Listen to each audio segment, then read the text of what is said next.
I'd like to introduce the founder of Pennsylvania Nonbelievers, Liz Burson.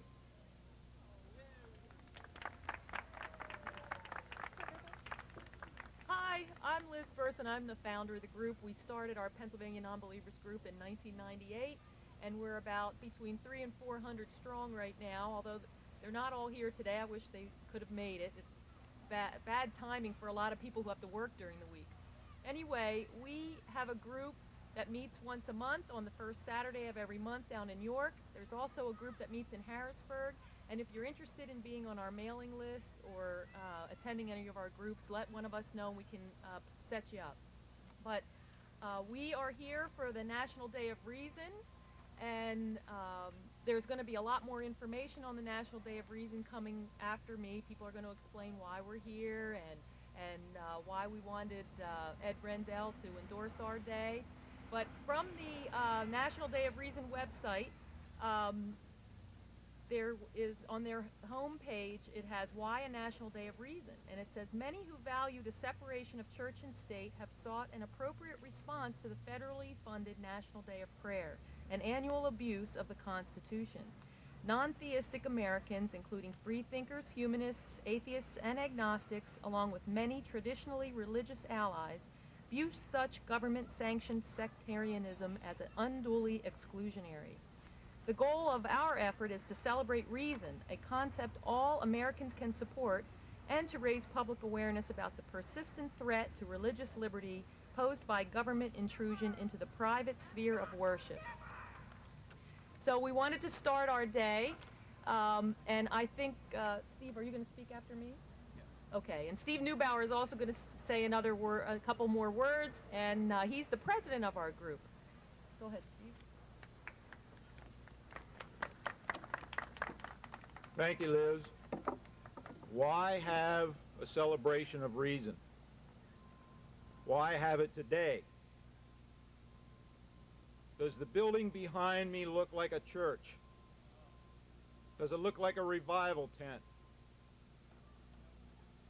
Do we want the good people who work in the building behind me to be dependent on an invisible man in the sky for advice? Do we want the good people who work in the building behind me to be listening to voices in their head that claim to be God? I find it ironic that the day of prayer uses the words of Abraham Lincoln as justification for being here today. In 1863, Abraham Lincoln told a group of ministers that God and religion were completely unreliable as sources of advice and knowledge. He told them there were no such thing as divine revelations.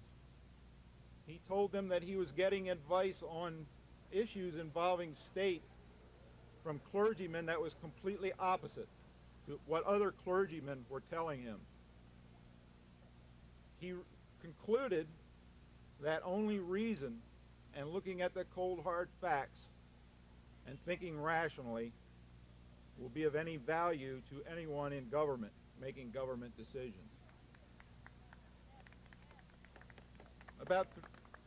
About 3 decades after Lincoln said that, the Pledge of Allegiance was written and presented to the American public. It was written by a minister. His original pledge contained no mention of any deity. The next person up here will be Korean War veteran Gloria Hurd, who will lead us in that original, godless, uncorrupted Pledge of Allegiance. Gloria?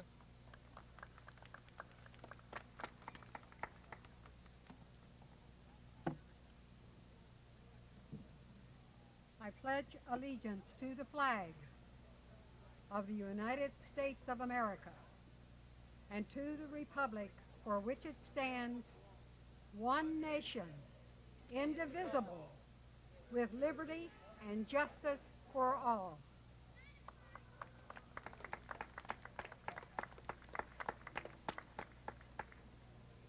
As a veteran of 5 years in the military with 2 honorable discharges, I am speaking for the more than 50,000 non-believers that have died in wars of the United States since 1941, and for Pat Tillman, an all-American hero and non-believer.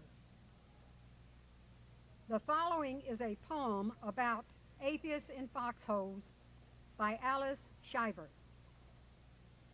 Atheists in foxholes. Some say they are a myth.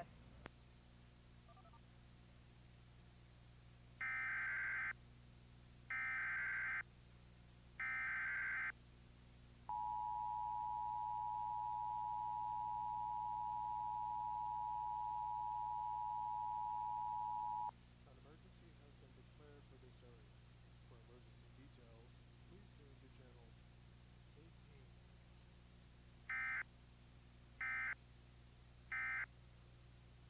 They stood.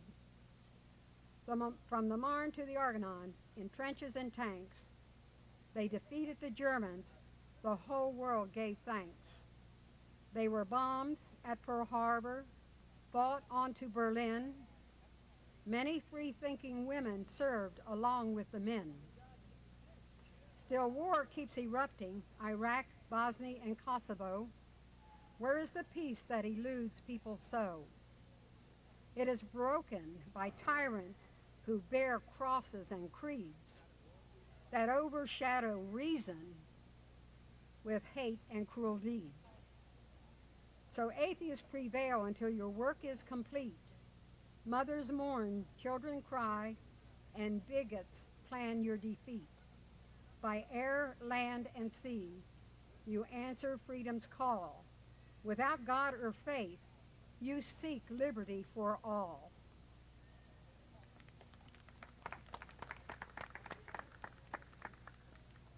Thank you, Gloria.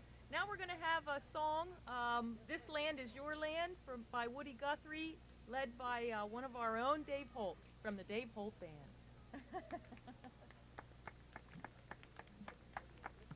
Everybody knows the words, right? This land is my land. This land is my land. From California to the New York Island. From the redwood forest to the Gulf Stream waters. This land was made for you and me. As I went walking that ribbon of highway and saw above me the endless skyway, and I saw below me the golden valley, I said this land was made for you and me. I roamed and rambled and followed my footsteps to the sparkling sands of the diamond deserts, and all around me a voice was sounding.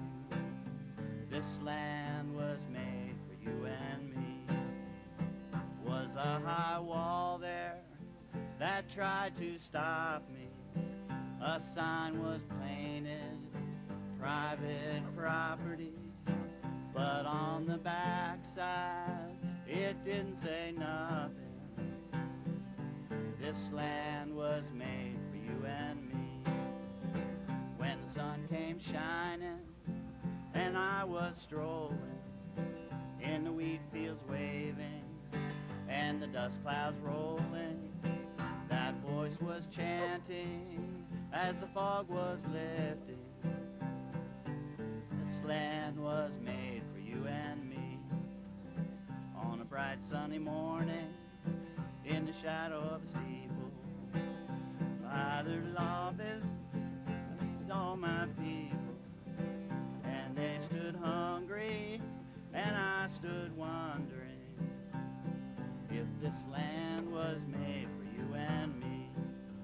Well, nobody living can ever stop me as I go walking my freedom highway. Nobody living can make me turn back. This land was made for you and me. This land was made for you and me. Thank you, Woody Guthrie.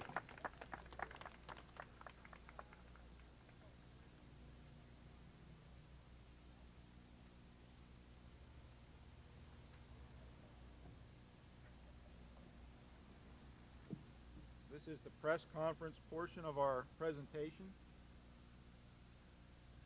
I would like to go over briefly the history of the Day of Reason in Pennsylvania, very briefly.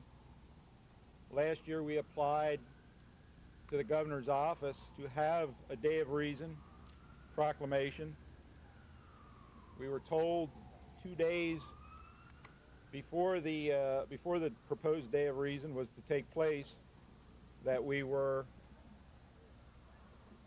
had been late in submitting the application, that it had to be in 30 days prior to the event.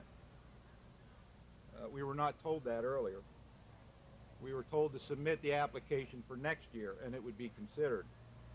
We submitted the application for this year and we were given a letter by Barbara Costanzo, director of the Governor's Correspondence Office. Her letter to us states, the governor the governor prepares proclamations for groups, organizations, associations when the event or cause affects a majority of Pennsylvanians, for example, June Dairy Month. Since your organization's request does not envelop a majority of Pennsylvanians, we have elected not to prepare a proclamation for your organization in 2004. Again, it was signed by Barbara Costanzo, the government's correspondence office. In other words, the governor was saying, through his spokesperson, that reason does not apply or affect the majority of Pennsylvanians. The governor may have been right, judging from the different size groups that we saw here today. They may in fact have a point about that. We wrote several letters asking the governor to reconsider. The governor responded through his spokesperson that he will not issue a Day of Reason proclamation, basically because he believes that reason should reign on a daily basis in Pennsylvania. That's a complete turnaround from the previous year, but we think the governor is really on the right track with this. The governor has said through his spokesperson that reason should prevail every day of the year.